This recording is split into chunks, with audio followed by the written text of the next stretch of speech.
పూర్తి వివరాలకు చదవండి రేపటి అక్షర శిల్పం దినపత్రికలో.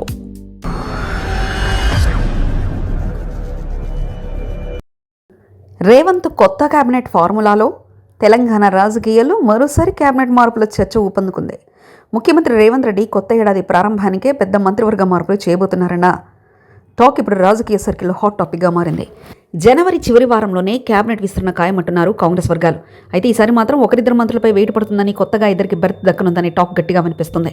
ఉత్తర తెలంగాణ జిల్లాల మంత్రులు కొందరికి ఉద్వాసన తప్పదన్న గుసగుసలు నడుస్తున్నాయి. ఎవరు కుర్చీ ఊడిపోతుందో అన్న దానిపై ఆసక్తి తారస్థాయికి చేరింది. అంతేకాక ఇప్పటికే ఉన్న మంత్రుల శాఖల్లో కూడా పెద్ద మార్పులు జరగబోతున్నాయని సమాచారం. పాలనలో కనిపించిన లోపాలు, అభివృద్ధి కార్యక్రమాల వేగం తగ్గడంపై అధిష్టానం అసంతృప్తిగా ఉందని చెప్తున్నారు. ఇప్పటివరకు 3 సార్లు మంత్రివర్గ విస్తరణ చేసిన రేవంత్ రెడ్డి ఈసారి మాత్రం అధిష్టాన మార్క్ షఫ్లింగ్ చేయబోతున్నారని అంటున్నారు. కాంగ్రెస్ హైకమాండ్ సూచన మేరకు పూర్తిస్థాయి కేబినెట్ రీడిజైన్ జరుగుతుందట. 2029 ఎన్నికలే ఫైనల్ టార్గెట్గా పెట్టుకున్న రేవంత్ సర్కార్ ముందుగానే బలమైన టీంతో ముందుకు సాగాలని చూస్తుంది. ఇటీవల అజారుద్దీన్ మంత్రివర్గంలో తీసుకున్న తర్వాత మంచిర్యాల ఎమ్మెల్యే ప్రేమ్ సాగర్ రావుకు సివిల్ సప్లై చైర్మన్ పదవి ఇచ్చారు. బోధన్ ఎమ్మెల్యే సుదర్శన్ రెడ్డిని ముఖ్య సలహాదారులుగా నియమించారు. అయితే ఇంకా చాలామంది ఎమ్మెల్యేలు మంత్రి పదవుల కోసం ఎదురు చూస్తున్నారు. అందుకే రాబోయే కేబినెట్ విస్తరణలో ఎవరికి అవకాశం వస్తుందనేది ఆసక్తికరంగా మారింది. అదే సమయంలో Munugode MLA Komatireddy Rajagopal Reddy, PCC chief Mahesh Kumar గౌడ్లకు ఈసారి మంత్రి బెర్త్ ఖాయమని టాక్.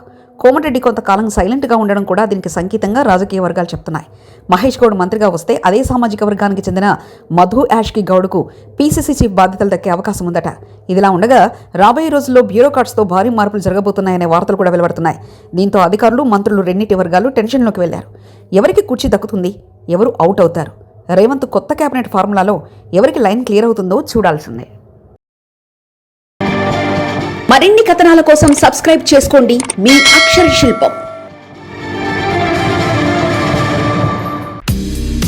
పూర్తి వివరాలకు చదవండి రేపటి అక్షర శిల్పం దినపత్రికలో.